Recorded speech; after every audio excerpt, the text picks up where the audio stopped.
8 reasons for the increase of wealth and the quality of life. You don't just want wealth, right? You want quality of life as well, don't you? Allah says in the Quran, whoever does actions of righteousness, whether you're a male or a female, while you are true believers and faithful in Allah subhanahu wa ta'ala, then we will surely give them a goodly life here now here, a quality life now in this life. And also in the hereafter, we will reward them abundantly without reducing or decreasing any of their rewards. So you can have both worlds, inshallah. Here are 8 ways to increase that wealth and quality of life. Number 1, brothers and sisters, top of the list for a Muslim, getting closer to Allah by implementing what He told you to do and avoiding what He told you to avoid to the best of your ability. The verse in the Quran which backs this up or is evident to this in Surah Al-Talaq, verse 2-3, Allah says, whoever fears Allah, meaning that you try to do what He commanded and stay away from what He avoided, and you get through it even if it's hard, Allah says, He will open up doors for you and create an exit from every hardship you go through. وَمَنْ يَتَّقِ اللَّهَ يَجْعَلْ لَهُ مَخْرَجًا. Whoever fears Allah properly, Allah will always make an opening and an exit out of all of your worries and your hardships you are currently go through, and inshallah the opening will come. And then Allah subhanahu wa ta'ala says, وَيَرْزُقْهُ مِنْ حَيْثُ لَا يَحْتَسِبْ. Not only will He make an opening and an exit out of your hardship, He will provide you with sustenance from places you never imagined. You're going that way, and Allah takes you that way and says, there, it's from that door I'm going to give you. You did not expect that, did you? And you say, Subhanallah, La ilaha illallah, Wallahi, truly Allah gives me from places I never imagined. I was thinking about her, to marry her, Allah gave me right from there. Where? From the moon.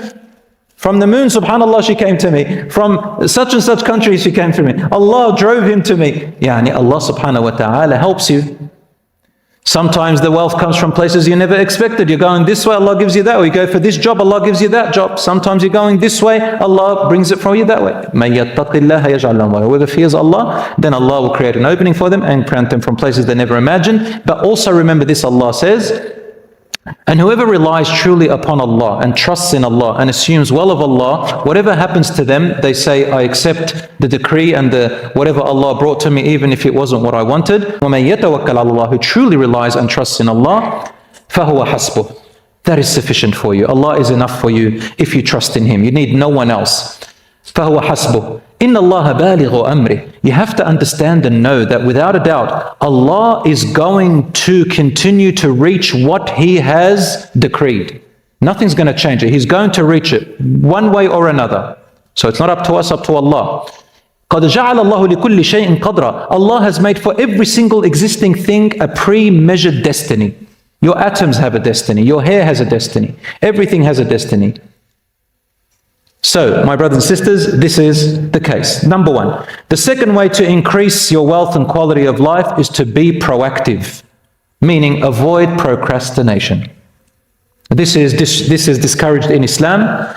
And one of the ways the scholars say is try to wake up early and start your day early. Now, there's a few hadiths that say that the Prophet ﷺ made dua for people who wake up early and stay up after Fajr. All these hadiths are actually weak in their narration, so we can't rely on them. They're not necessarily, the law. But in general, starting your day early, not procrastinating and leaving things to the last minute, and in general, starting early, you have a fresh mind, you have a more focused mind, your body is energized, and there is a lot of, alhamdulillah, results and studies that have shown that people who start their day early, whether you go to the gym, whether you take a walk, whether you read something, whether you do something else before you start your work, there is great provision and goodness, inshallah, in starting early. I know a friend who is back in Adelaide. I went and visited there, mashallah. He's very successful in his business and whatever he does. And mashallah, he takes his prayer mat with him. He prays in his office where he works. But he runs his own business in this big apartment. And he says to me, for the past 10 or so years, my work has always been from 5 a.m. to 12 p.m. That's it. I don't work a single thing after 12. How he managed to do that, it doesn't apply to everyone, but the point is that he loves to do his work in the morning. After 12, he goes after his hobbies. He doesn't touch anything of his work. And he says, Wallahi, it has made a huge difference for me. right? Mentally, I have time for my family, I have time for my hobbies, I have time for my other things. So it's not a luxury for everybody, of course. Those of you who work 9 to 5, I mean, I was working for 20 years, 9 to 5 until last year, alhamdulillah. So once you build your skills and your expertise and you're able to do something else, alhamdulillah. If you're not able, then remember that every hardship and every struggle that you go through, so long as you're doing it in halal and for a good purpose, Allah subhanahu wa ta'ala will not let your efforts go in vain. Number 3 is optimistic mindset, planning and setting goals. This is part of Islam. The Prophet ﷺ would wake up in the morning and he would plan his day, the day. Number 4, trusting in Allah in all matters, big or small, coupled with carrying out the means to it and using your resources that Allah gave you. It's haram in Islam to only rely on Allah and not use the means and resources He gave you. This is called asbab. You have to follow the means. You can't just say, I rely and sit where you are. You have to i'qal wa tawakkal, tie your camel and at the same time rely on Allah. Number 5, consistent repentance and repeating istighfar and zikr. Zikr means words of remembrance. Allah subhanahu wa ta'ala says, وَمَنْ أَعْرَضَ عَنْ ذِكْرِ فَإِنَّ لَهُ مَعِيشَةً ضَنْكًا. Whoever avoids and abandons my remembrance, then they will have a restrictive life. You may have a lot of money, big house, but your life is just always claustrophobic. You have too many problems. You have problems in your family, you have problems with your kids, you have problems within yourself. You're always angry, you're always frustrated, and you have the world really. But if you've abandoned Allah's dhikr and remembrance, so you're not doing it the right way, you're not doing it from your heart, then Allah says you will have a restrictive life, a claustrophobic life.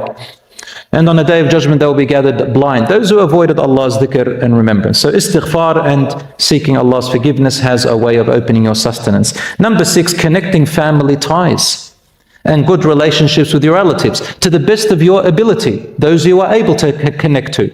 Rasul ﷺ said, whoever loves that he be granted more wealth and that his life be prolonged with goodness, then he should keep good relations with his kith and kin. Be good to your parents, be good to your siblings if you can, your uncles and aunts, people your brothers and sisters, of course, within your ability, within your ability. I always say to people, some people, they have toxic family members, unfortunately. It's very hard to create a good relationship with them. You do good to them, they do bad to you. So Islam doesn't tell you you have to subject yourself to get yourself stepped on and abused. But, of course, look at how far you can get. If you cannot have a totally good relationship, have half a good relationship. If you can't have a half, have a quarter. If you can't have a quarter, have a bit less, a tenth, whatever it is. Have, but don't cut it off, completely.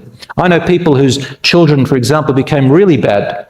And, I had mothers and fathers come to me and say, what should I do with this son, with my daughter, or with so-and-so? And I say to them, listen, no matter what, keep even if a thin thread of hair that you can keep between you and them, even if it's just a messaging, just every now and then, keep it. One day they may wake up and may come back to you, and inshallah you'll rebuild that relationship. But don't cut off a person completely. And that's what Allah subhanahu wa ta'ala is asking you to do. You're not the person who cuts it off for no reason. If the other one cuts it off, it's not your fault, but you always are open, inshallah, to a relationship, but it doesn't have to be the same as before. It doesn't mean you give all yourself. It doesn't mean you don't learn from it. It doesn't mean you have to trust them in everything. Some people think that if you forgive someone or you establish a relationship that you're going to have to be best mates and you have to, give your money to them. No, it doesn't mean that. But it means to maintain some elements of tie, because family, brothers and sisters, there are many studies about it, that family and having good relationship with your parents, with your children, with your family actually gives you a better mental health. And people like that are more focused and they have a much more quality of life, if you can. If you can't do it with your parents, do it with your children, inshallah, and break the cycle. Number 7, gratitude. Gratitude with your tongue and with your actions. How do you show gratitude to Allah subhanahu wa ta'ala? By saying alhamdulillah, by obeying His commands as much as you can, by giving the zakat for your money, by donating from it, by using it in the right way, by earning it in halal, by not wasting it in haram, by not being an extravagant spender to the point where you can't afford your own things, by putting it in the right places. This is being grateful for your wealth. And number 8, charity. Charity, giving and spending on others, especially your dependents first and then others. That increases your quality of life and your wealth, inshallah.